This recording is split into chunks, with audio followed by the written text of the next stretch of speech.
Hello friends, welcome to my channel. આજે આપણે બનાવીશું હોલી સ્પેશિયલ સેવ. તો આવો શરૂ કરીએ. તો અહીંયા મેં ઘઉંનો લોટ લીધો છે 2 વાડકા જેટલો. આ સેવને ફક્ત આપણે ઘઉંના લોટથી જ બનાવીશું. અને તમે આ રીતનું કોઈક વાસણ લઈ શકો છો માપ માટે. વાડકી કાં તો આ રીતનો મોટો વાડકો. અહીંયા મેં મોટા વાડકા લીધા છે 2 ઘઉંનો લોટ. અને આ બધું જ લોટ આવે આપણે એક વાસણમાં કાઢી લઈશું. અને એમાં 2 મોટી ચમચી તેલ નાખીશું મોવણ માટે અને સરસ રીતે મિક્સ કરી લઈશું.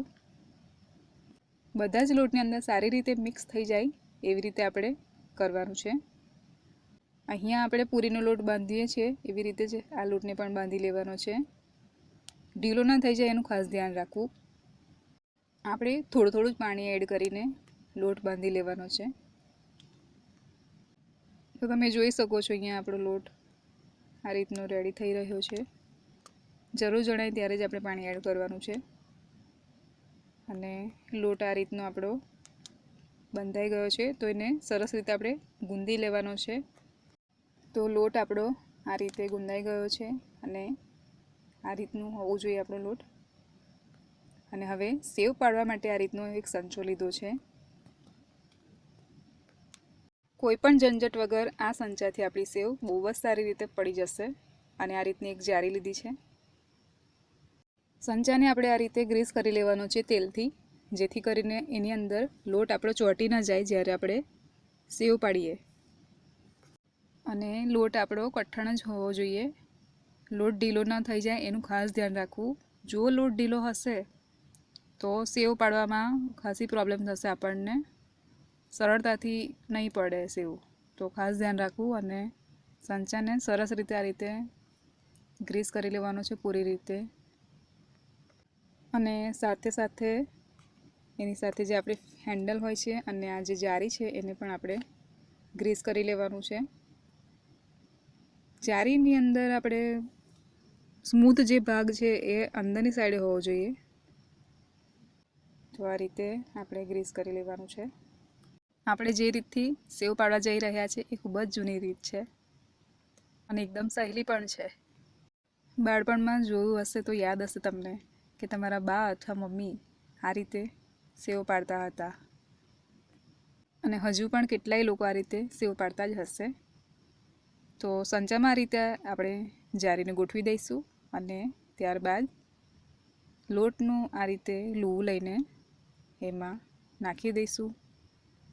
લોટને અંદર બરાબર સેટ કરવું જરૂરી છે, ગેપ ના રહી જાય એ રીતે. સંચામાં આપણે છેક સુધી નથી લોટ ભરવાનો. આ રીતે 2 લુવા લઈને મોટા લુવા લેવાના છે અને આ રીતે સેટ કરી લેવાનું છે.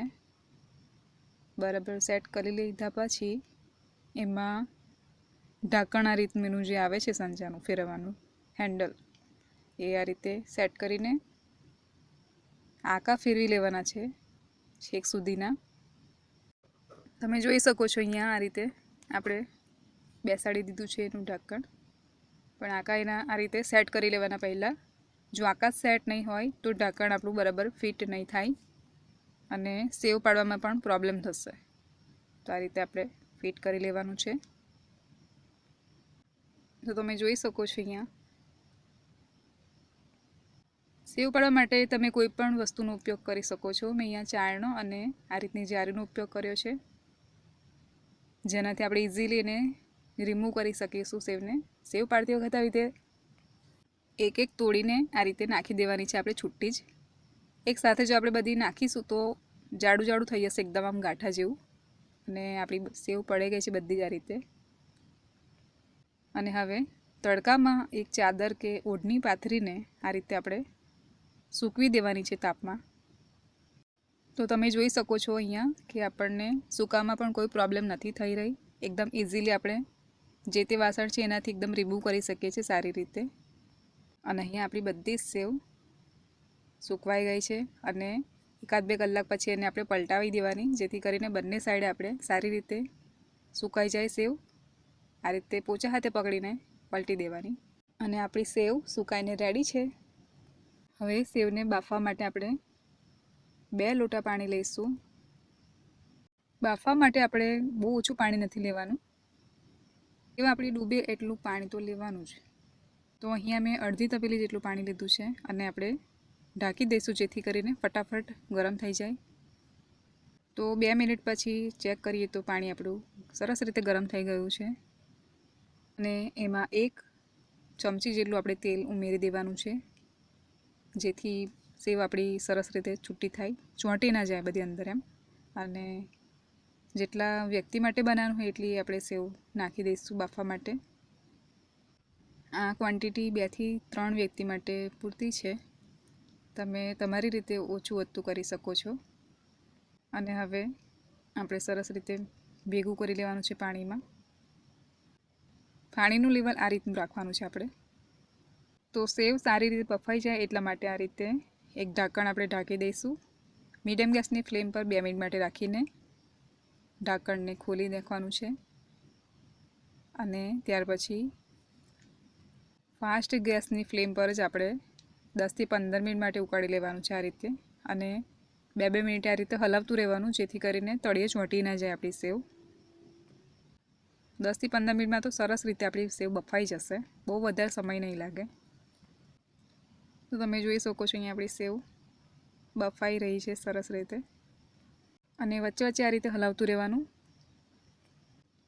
તો તમે જોઈ શકો છો અહીંયા સેવ આપણી ઓલમોસ્ટ બફાઈ ગઈ એવું લાગે છે અને હવે ચેક કરી લઈએ એને.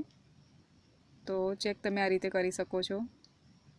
સરસ રીતે કટ થઈ જાય તો સમજવાનું કે આપણી સેવ બફાઈ ગઈ છે. તો તમે જોઈ શકો છો અહીંયા સેવ ફટાફટ તૂટી જાય છે સહેજ જ આમ અડધામાં. તો બફાઈ ગઈ છે સરસ રીતે સેવ. સેવ બફાઈ ગઈ છે અને ગેસ બંધ કરીને ગાળી લઈએ એક ચારણામાં. આવી રીતે આ રીતે ગાળવાથી બધું જ પાણી નીકળી જશે સારી રીતે. તો પાણી બધું જ નીકળી ગયું છે સારી રીતે અને હવે આપણે એક વાસણમાં કાઢી લઈશું.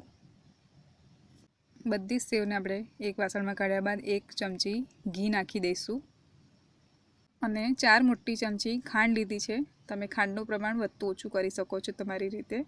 અને સરસ રીતે મિક્સ કરી લઈએ હવે. તો આપણી હોલી સ્પેશિયલ સેવ રેડી છે અને હવે સર્વ કરીએ. જો તમને આ વિડીયો ગમી હોય તો એક લાઈક જરૂરથી કરજો અને ફ્રેન્ડ્સ ફેમિલી સાથે શેર કરજો અને મારી ચેનલને સબસ્ક્રાઈબ જરૂરથી કરજો. મારી ચેનલ પર તમને અવનવી રીતથી બનતી રેસિપીઝ જોવા મળશે. તો સપોર્ટ કરતા રહેજો અને મળીએ એક નવી રેસિપી સાથે.